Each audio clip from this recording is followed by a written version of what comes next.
à toi, j'espère que tu vas bien. On se retrouve pour une petite vidéo. Je vous l'avais promise, je l'avais déjà tournée, mais j'étais dans le noir le plus total et je la trouvais pas très friendly cette petite vidéo, donc j'ai décidé de la retourner. C'est sur les liens d'âme, les contrats d'âme, pour que vous puissiez mieux comprendre. Alors, on va pas aborder tous les liens d'âme, en tout cas, on va en aborder le maximum. On va commencer déjà avec ce qu'est un lien d'âme, ce qu'est un contrat d'âme. Ça permettra à plusieurs personnes de comprendre ce que c'est, parce que c'est vrai que parfois, j'ai l'impression que c'est d'une logique sans nom, alors que ça ne l'est pas du tout. Et je pense que si vous puissiez avoir une vidéo explicative, ça serait pas mal. Donc, un lien d'âme, c'est un lien qui lie deux personnes. On parle souvent du fil rouge, voilà, on parle de ce genre de choses. Donc, c'est ce qui lie deux personnes. Le contrat d'âme, c'est un contrat qui est fait entre deux âmes, donc deux personnes ayant un lien d'âme, pour définir un petit peu la relation, ok? Donc en gros, quand vous arrivez sur Terre, il y a une grande partie des leçons qui ont été, si vous voulez, choisies et définies pour vous. Et c'est ce qu'on appelle un petit peu la lignée dans laquelle vous êtes au niveau de votre vie, ok? Alors à ne pas confondre avec le karma, dans le sens où le karma signifie littéralement action. Donc il y a une forme de lignée qui a été un petit peu comme prédéfinie, où on sait plus ou moins dire, même via les cartes, quand vous allez, ou via l'astrologie aussi, quand vous allez vivre certains moments de changement, quand vous allez vivre certaines périodes de stagnation, de frustration, de rupture, de tristesse. Vous voyez ce que je veux dire? Chaque chose a été déjà signée à l'avance. Et ensuite, il y a la notion de karma qui veut signifier précisément action. Donc, quand vous faites du karma, ben, vous êtes en train d'agir.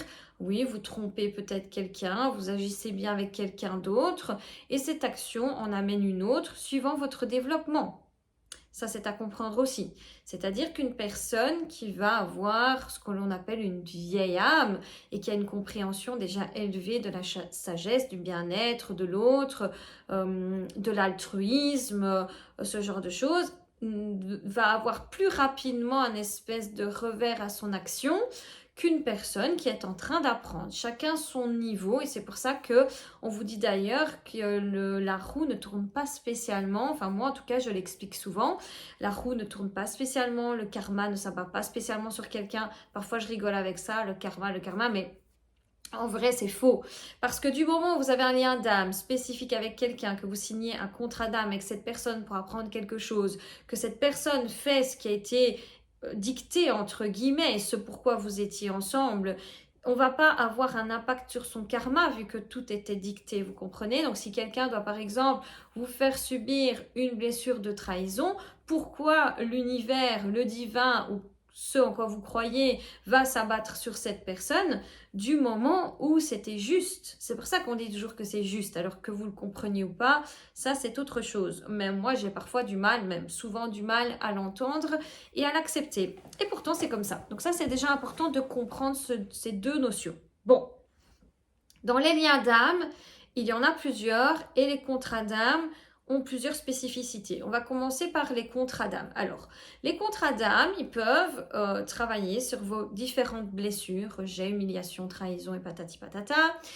Elles peuvent aussi travailler sur votre émotionnel, les gens qui sont dans le rejet émotionnel, dans le fait de refouler leurs émotions, dans le fait de ne pas être totalement transparent avec l'autre, parce qu'il y a des personnes qui ne s'en rendent même pas compte, mais ont encore énormément de couches au-dessus d'elles et donc paraissent être quelqu'un plus que être vraiment eux-mêmes par peur qu'on ne les aime pas.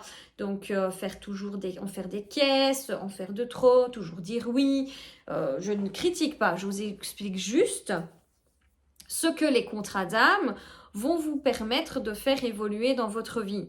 Donc ça va vous permettre de travailler l'amour inconditionnel, le lâcher prise, le fait justement de toujours vouloir contrôler l'autre, vous-même, l'imperfection. Vous comprenez, c'est ça les contrats d'âme en quelque sorte. Il n'y a pas vraiment de nom dessus, mais en tout cas, dans ces contrats d'âme se trouvent certaines choses. Donc avec cette personne, je vais travailler l'amour inconditionnel. Avec cette personne, je vais travailler plutôt la trahison. et ainsi de suite. Ensuite, nous avons les liens d'âme, les fameux liens d'âme. Donc un lien d'âme, c'est le lien qui lie deux personnes. Alors, on va commencer avec les liens d'âme séparés. Donc, il y a des liens d'âme qui, en fait, consistent en la mise ensemble de deux âmes vraiment distinctes. Ok? Donc, il y a notamment le contrat d'âme-sœur. En général, on peut avoir plusieurs âmes sœurs. Ce sont des personnes qui ont vécu des vies antérieures avec nous. Et l'âme sœur sentimentale, pour moi, après, on n'a pas tous la même définition. Donc, n'oubliez pas que là, c'est ma définition des choses. Vous pourriez ne pas être d'accord et le débat est tout à fait OK et permis. OK, je ne sais rien. Je veux dire, je m'informe, je demande à l'univers et j'en comprends ce que j'en comprends. Après, on peut débattre sur la question et je sais qu'il y a autant de croyances spirituelles que de personnes sur cette planète et c'est ok si vous n'êtes pas d'accord avec ce que je dis. Évidemment, même ce que j'ai dit avant, j'ai oublié de le préciser, mais ça me paraît logique. Vous savez comment je fonctionne. Alors, j'ai beaucoup de salive. Je viens de me brosser les dents. C'est comme si c'était quelque chose qui vous intéressait. Oui, ça vous intéresse. Bon, soit. Donc, je disais, les âmes sœurs, pour moi, donc, il y en a plusieurs. Donc, les âmes sœurs peuvent être aussi votre famille, vos amis, voyez, ce genre de personnes. Mais par contre, pour moi, et ça reste personnel, puisque je ne l'avais pas vu ailleurs, mais j'ai fini par comprendre des choses par mes guidances que je fais, mes voyances, etc. Pour moi, on a une âme sœur sentimentale et c'est généralement la personne avec qui on va vraiment comment t'expliquer, créer une relation hyper durable, ok? Donc en général, les personnes rencontrent d'abord d'autres liens d'âme pour finir par l'âme sœur sentimentale, ok? Ensuite, on a tout ce qui va être âme jumelle. Donc l'âme jumelle, elle se situe à mi-chemin entre l'âme sœur et la flamme jumelle dont on parlera après. L'âme jumelle, c'est vraiment en fait deux personnes distinctes, de nouveau, deux âmes différentes, qui doivent véritablement apprendre quelque chose. Donc là, le temps de couple peut être très long comme très court, tout dépend du fameux contrat d'âme. Là où les âmes sœurs, pour moi, c'est les personnes qui doivent finir ensemble. L'âme jumelle, pour moi, c'est un espèce de laps de temps assez court où on doit vivre vraiment une leçon, ou long, hein. Ça dépend un tout petit peu de la leçon qui doit être apprise.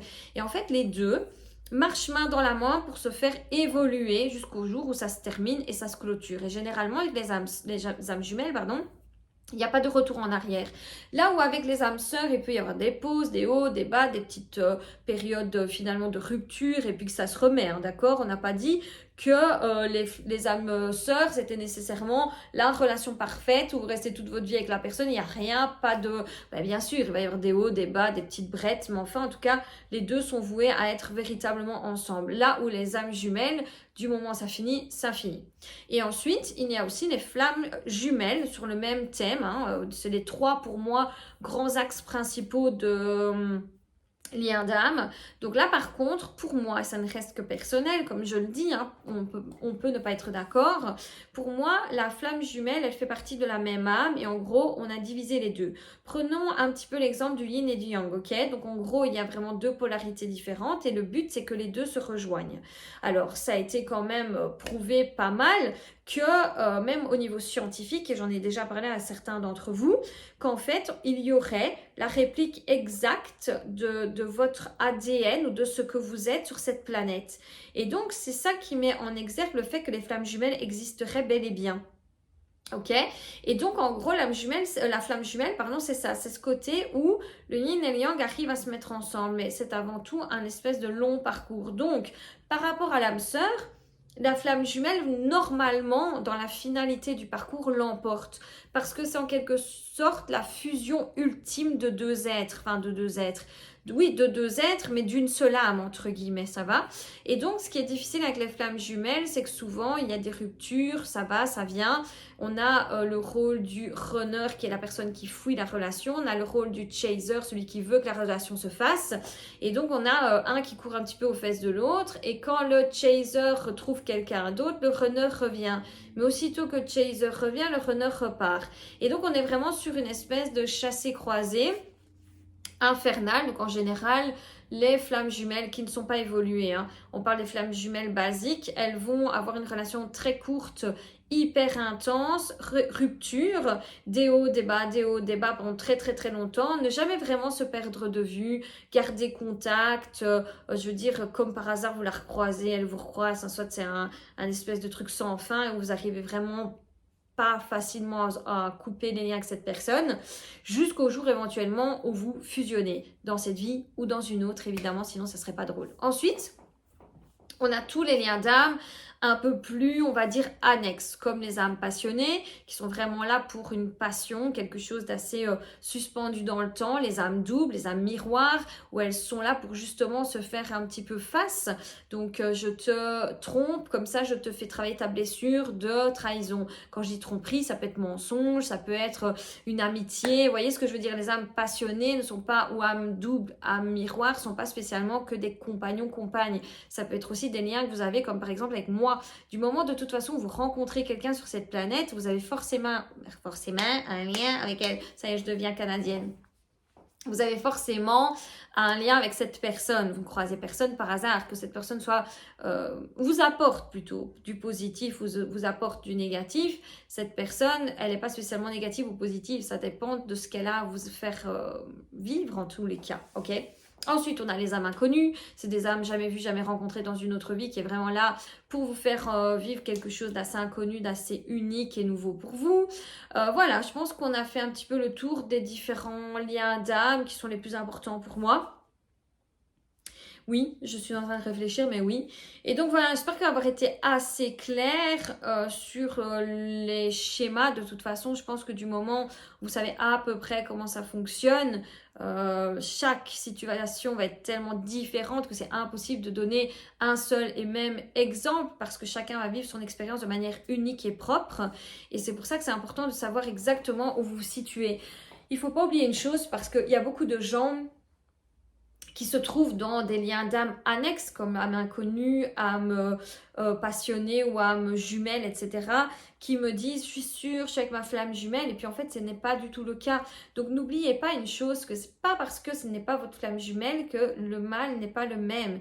Vous avez des liens très spéciaux avec certaines personnes sur cette planète pour que le mal soit vraiment puissant, que la leçon en tout cas soit vraiment puissante. Parce que si de base, vous n'aimiez pas d'une manière forte ou que vous n'étiez pas en tout cas de manière très fortement accro à quelqu'un, vous ne pourriez pas vivre le fait que cette personne aille avec une autre personne comme une grosse trahison ou comme une énorme blessure si vous n'en avez rien à faire, vous comprenez? Donc parfois même avec les âmes jumelles, le lien va être hyper puissant. Il n'y a pas qu'avec la flamme jumelle qu'on a un lien hyper puissant. Il n'y a pas qu'avec la flamme jumelle qu'on a du mal à l'oublier pendant 5 ans. Le lien d'âme ne veut rien dire avec la puissance d'amour ou la puissance de dépendance affective que vous pourriez avoir par rapport à quelqu'un.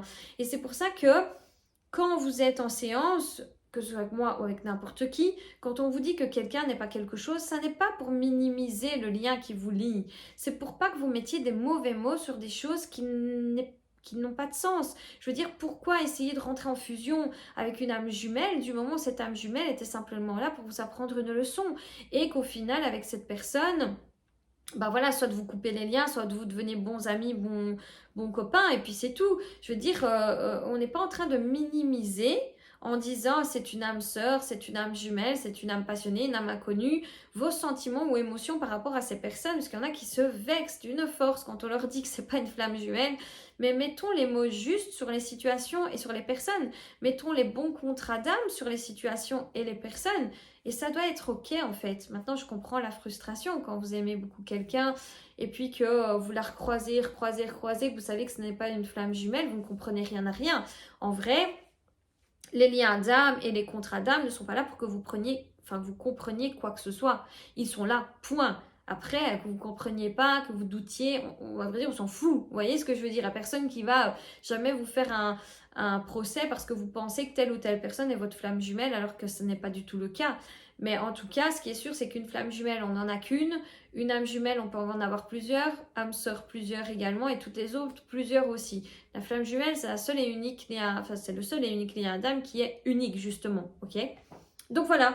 Espero que todo es bien comprendido. Je vous fais plein de gros bisous. N'hésitons pas à débattre dans la bonne humeur et la sympathie.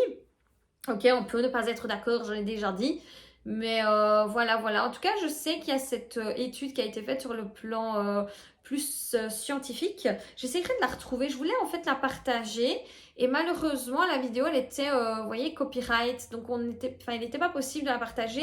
En tout cas, si, on pouvait partager le lien, mais ça vous menait à un site où il faut s'inscrire, en fait. Et c'est ça qui est un petit peu dérangeant. Moi, j'aurais bien aimé trouver la vidéo complète et simple. Alors, j'ai essayé de l'enregistrer avec mon téléphone, comme on peut faire maintenant l'écran.